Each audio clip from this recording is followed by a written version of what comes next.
Social media पर viral होने वाली वीडियो जिसमें एक पेंगुइन अपने ग्रुप को छोड़कर अंटार्कटिका के पहाड़ों की तरफ अकेला चल पड़ता है। कई लोग इसे ह्यूमन बिहेवियर से रिलेट कर रहे हैं, जैसा कि डिप्रेशन, अकेले रहना या बिना किसी डर खौफ के इतने बड़े फैसले करना। पर हकीकत कुछ अलग ही मंजर पेश करती है। ये 2007 में रिलीज होने वाली documentary encounters at the end of the world का एक सीन है, जिसे German film maker Werner Herzog ने रिलीज किया था। पर कौन जानता था कि करीब 20 सालों के बाद इस डॉक्यूमेंट्री का एक क्लिप सोशल मीडिया की जीनत बन बैठेगा। इस मासूम जानवर के रहन सहन और इसकी नेचर में इतनी तकलीफें और कुर्बानियां हैं कि यकीन करना मुश्किल है। ज़ेम टीवी की वीडियोस में एक बार फिर से खुशामदीद।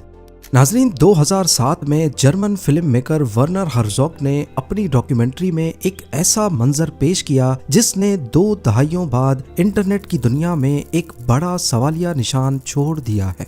इस क्लिप में एक एडिली पेंगुइन को अपनी कॉलोनी से अलग होकर समंदर के बजाय अंटार्कटिका के पहाड़ी इलाकों की तरफ जाते हुए दिखाया गया है।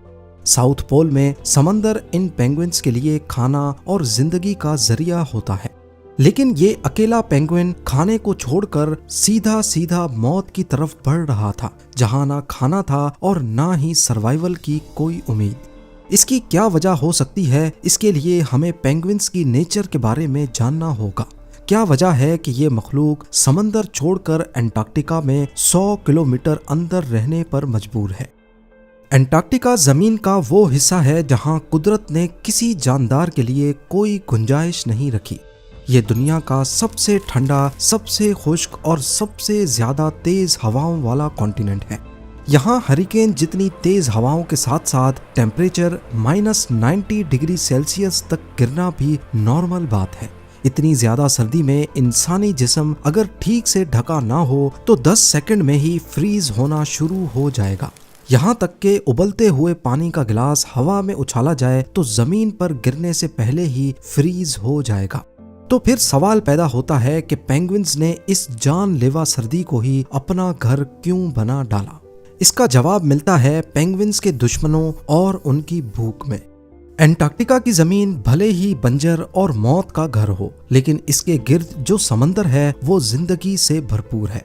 इस ठंडे ओशन में छोटी झींगा नुमा मछलियां इतनी बड़ी तादाद में होती हैं कि ये पेंगुइन्स के लिए खाने का खजाना है। पर यहाँ पर रहने की असल वजह पेंगुइन्स के दुश्मन है, क्योंकि ये जानवर ना तेज भाग सकते हैं ना ही हवा में उड़ सकते हैं। यही वजह है कि अगर ये किसी और जगह पर होते तो शायद जंगल के शिकारी जानवर इन्हें या फिर उनके अंडे खा जाते।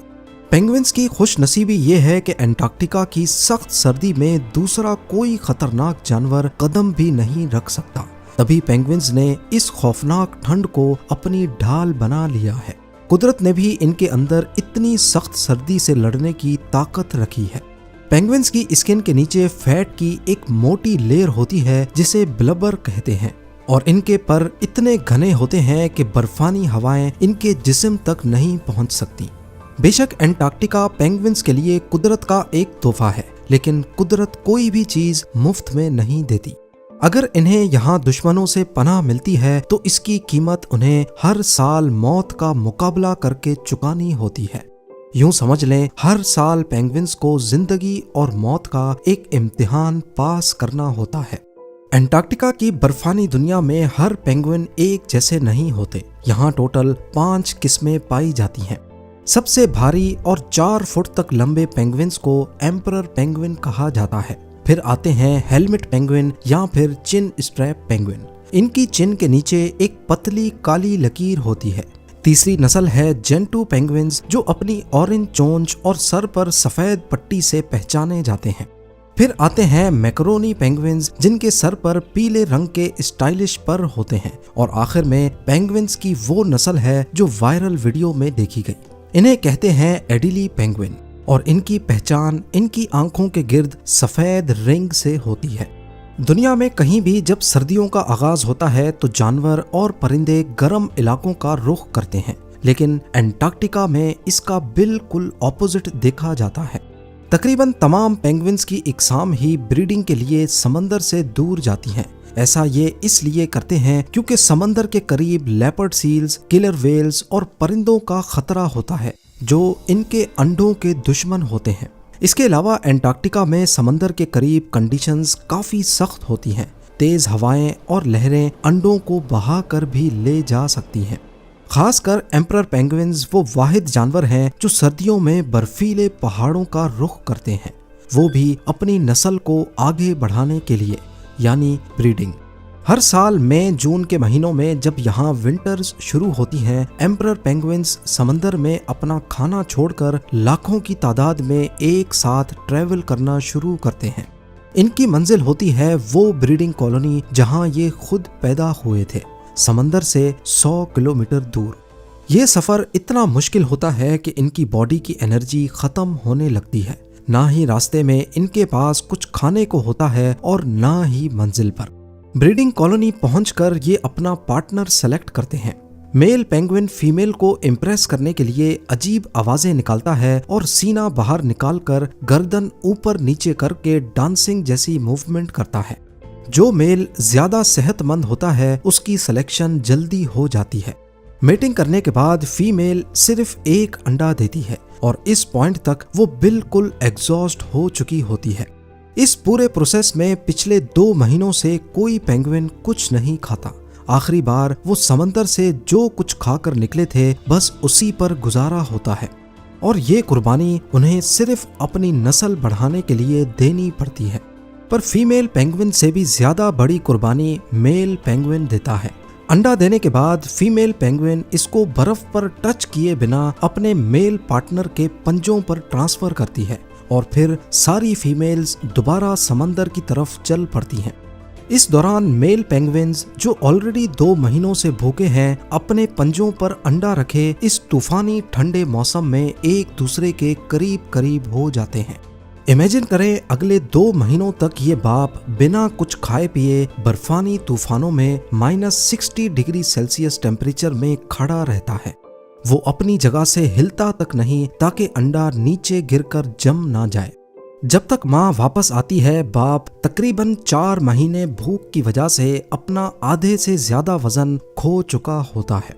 इस पॉइंट तक यानी अंडे से बच्चा निकलने से पहले सारी माएँ वापस लौट आती हैं। पर अगर कभी ऐसा ना हो और माँ के आने से पहले ही बच्चा बाहर निकल आए तो मेल पेंगुइन अपने गले से एक खास दूध निकालकर बच्चे को पिलाता है। ये दूध उसकी बची कुची एनर्जी के आखिरी कतरे होते हैं। ये दुनिया का वो बाप है जो अपनी मौत की परवाह किए बगैर एक नई जिंदगी की हिफाजत करता है। मगर जब अंडे से बेबी पेंगुइन निकलने के करीब होता है और फीमेल्स अपना पेट भर के वापस लौट रही होती हैं, तो वो ब्रीडिंग कॉलोनी में एक खास आवाज से अपने पार्टनर को पहचानती हैं। फिर वो अंडा अपनी हिफाजत में लेती हैं और फिर सारे भूखे मेल पेंगुइन्स समंदर की तरफ चल पड़ते हैं। देखा जाए तो एम्परर मेल पेंगुइन्स सबसे ज्यादा कुर्बानी देते हैं, सिर्फ अपने बच्चे को बचाने के लिए। यही वजह है कि इन्हें दुनिया का बेस्ट डैड भी कहा जाता है। लेकिन क्या हर मेल पेंगुइन इतना ही केयरिंग होता है? शायद नहीं। एडिली पेंगुइन्स में मेल कुर्बानी देने में नहीं बल्कि चोरी में उस्ताद माने जाते हैं। जी हाँ, पेंगुइन की वही किस्म जो वायरल वीडियो में देखी गई। जहां एम्परर पेंगुइन अपनी कुर्बानी के लिए मशहूर हैं, वहीं एडिली पेंगुइन एंटार्क्टिका का सबसे शरारती और चालाक परिंदा माना जाता है। इनकी नेचर एम्परर से बिल्कुल अलग होती है। इनकी सबसे अजीब बात इनका घोंसला बनाने का तरीका होता है। एंटार्क्टिका की बर्फ पर घास या तिनका तो होता नहीं, तभी एडिली पेंगुइन्स पत्थरों से अपना घर बनाते हैं। जो मेल सबसे अच्छा घोंसला बनाता है, फीमेल की तरफ से उसकी सिलेक्शन के चांसेस काफी बढ़ जाते हैं। इनकी दुनिया में एक एक पत्थर की कीमत किसी हीरे से कम नहीं होती। जब मेल पेंगुइन अपनी पार्टनर को खुश करने के लिए घोंसला बनाता है तो वो मेहनत करने के बजाय अक्सर चोरी का रास्ता इख्तियार करता है। जी हाँ, जब पड़ोसी पेंगुइन रास्ता देख रहा होता है तो एडिली मेल दबे पांव उसके घोंसले से पत्थर चुराता है और अपने घोंसले में रख लेता है। कभी कभी तो ये पूरा दिन एक ही पत्थर के पीछे लड़ते हुए गुजार लेते हैं। इनकी ये अजीब नेचर दिखाती है कि ये बहुत ज्यादा सोशल और हाइपर एक्टिव होते हैं। लेकिन इनका सिस्टम एम्परर से ज्यादा बैलेंस्ड होता है। इनमें बाप अकेला भूखा नहीं